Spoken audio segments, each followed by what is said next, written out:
Welcome to the show. We're getting back into one of those phases, very much reminiscent of 2020, where things are changing relatively quickly when it comes to the pandemic and the trajectory over the next 2, 3, 4, 5 months. And part of the question that has been increasingly asked is, will there be a third vaccine dose? Will there be a recommendation for some or maybe even most people to get a third dose of the coronavirus vaccine in order to have stronger protection against the Delta variant and or future variants? And over the last 24 hours, the answer seems to increasingly be pointing to yes. Let's review a couple of articles about this. CNN article: Pfizer data suggests third dose of COVID-19 vaccine strongly boosts protection against Delta variant. Now, there are some important details here. Let's review. A third dose of the Pfizer-BioNTech COVID-19 vaccine can strongly boost protection against the Delta variant, beyond the protection afforded by the standard 2 doses. New data released by Pfizer on Wednesday suggests. The data posted online suggests that levels of antibodies that can target the Delta variant grow 5-fold in people age 18 to 55 who get a third dose of the vaccine. Among people ages 65 to 85, the Pfizer data suggests antibody levels that should protect against Delta grow 11-fold more than following a second dose. Now, it's not likely that in older folks, they get to a higher level of antibodies. It's that because in older folks, it's looking like the antibodies start to diminish, it is getting them up at a greater multiple because they are starting with a lower base rate. It's just a simple mechanism of understanding the base rate. Understand that this is the key line. The data involve tests of 23 people and have not yet been peer reviewed or published. It is very, very early in this, but there are other countries studying this as well, which we will get to in a moment. So if you were wondering, why does your CDC vaccination card have more than 2 slots, even though up until now, the protocol has been 2 doses, this may well be why. It's another important detail. It's not clear if boosted antibody levels actually correlate to better protection or if that extra protection is even needed. The US CDC the US CDC says the current vaccines protect people well against all the common variants. So there's a bunch of different factors here. One is, does Pfizer have a financial interest in everybody getting a third dose? Sure, you could say that. There's no question about that. They stand to make a lot of money if all of a sudden, instead of 2 doses for every American, it's 3 doses for every American and people in other countries as well. The other question is, even with diminished antibodies, do you have enough antibodies that you would still, in most cases, be immune or at least unlikely to get seriously ill? Because that's the point of a vaccine. If we say, if cases mean mostly colds in vaccinated people, cases become less important. It's sort of like, well, it's like cases of the flu, cases of colds, etc. We've talked about that before. We don't need to go over it again.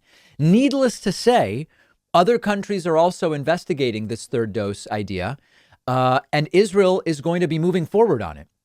As you can see here, the Israeli Health Ministry recommends a third COVID shot for older Israelis. Most experts on the committee argue for a COVID booster shot for Israelis 60 and above as the Delta variant spreads. Experts advising the health ministry have recommended that older people receive a third dose of the coronavirus vaccine, though they disagree on whether the cohort should start at 60 years old, 65, or 70. Some of the data presented at a discussion Wednesday suggested that the vaccine's effectiveness in preventing severe symptoms among 60-year-olds and above has dropped to 81% from 97% in January. While most panel members favored a booster shot for anyone 60 or older, others suggested that the bar be raised to 65 or 70. The health ministry's director general will make the final decision. We are seeing a dramatic drop in the level of immunity, and we know the elderly respond less to vaccines than the young, but we don't have this data for COVID-19. Tuesday, the prime minister declared Israel was very close to making a decision on COVID booster shots and on obtaining additional doses needed. So for me, there is every indication here that we're going in the direction of a third dose, at least for some portion of the U.S. population. even though there is still some lack of clarity about, even if your antibodies diminish, you may still have enough antibodies to mostly protect you from the disease. And again, this is one of those situations where other countries are saying third doses. Guys, we're desperate for some vaccines. Send us anything. We'll take anything. We'll even give us first doses for some people. And in the US, we have this incredibly and extraordinarily privileged situation where anybody can just walk in and get a first dose and a second dose. If there's a decision made about third doses that we go in the direction of yes, those are going to be widely available. And yet tons of people in the United States still don't even want to go and get vaccinated. We are also, fortunately, and it's only a slight improvement, but fortunately, we are starting to see vaccination numbers go up in the United States. Over the last couple of days, we had a couple consecutive days where there were about 375,000 new vaccinations, meaning not when it's a 2-dose regimen. If you just look at the number of doses, you don't know how many people that represents. About 375,000 new people per day going and getting a vaccine. Now you look at that and you say, oh my goodness, that's 0.1% of the population. That's an improvement. And it's very depressing when we could be vaccinating tens of millions of more people. But the fact that the numbers are going in the right direction rather than the wrong direction is certainly something that we can be glad about. So that's the latest on third doses. What I want to talk about next is increasingly, understand the framing here, businesses making decisions that they judge are good business decisions for them. Okay, let's get into that next.